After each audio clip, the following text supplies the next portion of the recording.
კვლავ პოლიტიკური შეფასებების თემა, სწორედ საბოტაჟის მცდელობისა და საქართველოს სახელმწიფო ინტერესების ხელყოფის მიზნით პროკურატურაში მიმდინარე გამოძიება. ხელისუფლების ოპონენტების თქმით, ქვეყანას და ხალხს საბოტაჟს სწორედ ქართული ოცნება უწყობს. მათივე განცხადებით, სახელისუფლებო გუნდმა წაართვა საქართველოს მოქალაქეებს არჩევანის და გამოხატვის თავისუფლება. ქართულ ოცნებაში კი ფიქრობენ, რომ აღნიშნულ საქმეზე საზოგადოების ინტერესი მაღალია და მნიშვნელოვანია, რომ პროკურატურის გარდა გამოძიებაში ჩართული იყოს როგორც სახელმწიფო უშიშროების სამსახური, ასევე შინაგან საქმეთა სამინისტრო. ჩემთვის ძალიან ნათელია, რომ საქართველოს არ ჰყავს საგამოძიებო უწყება. რუსები თუ გამოიძიებენ, ეს გახდება აშკარა. რაც შეეხება საქართველოს სახელმწიფოს, მას საგამოძიებო უწყება ამ ეტაპზე არ ჰყავს, ის დიდი ხანია რუსმა ოლიგარქმა გააუქმა.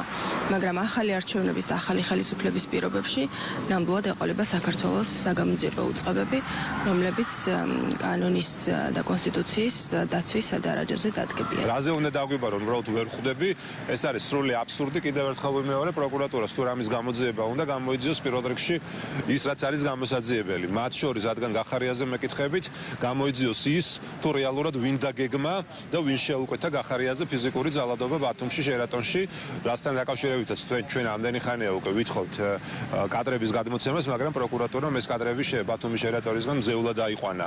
ასე რომ პროკურატურა ძალიან ბევრი რამეა გამოსაძიებელი და პირველ რიგში მიხედოს ამას. და სხვა დანარჩენზე მერე ვისაუბრებ. არის გარკვეული ელემენტები. რო დააკვირდეთ განსაკუთრებით მას შემდეგ, რაც USAID-ის ის დაფინანსებები გახდა ღია და გამჭვირვალე და მადლობა კიდევ ერთხელ ტრამპის ადმინისტრაციას, დაიხარჯა ამ უსამშობლოებში, ამ LGBT პროპაგანდაში, ამ ტელევიზიებში, სადაც აშავებენ ჩვენს ქვეყანას.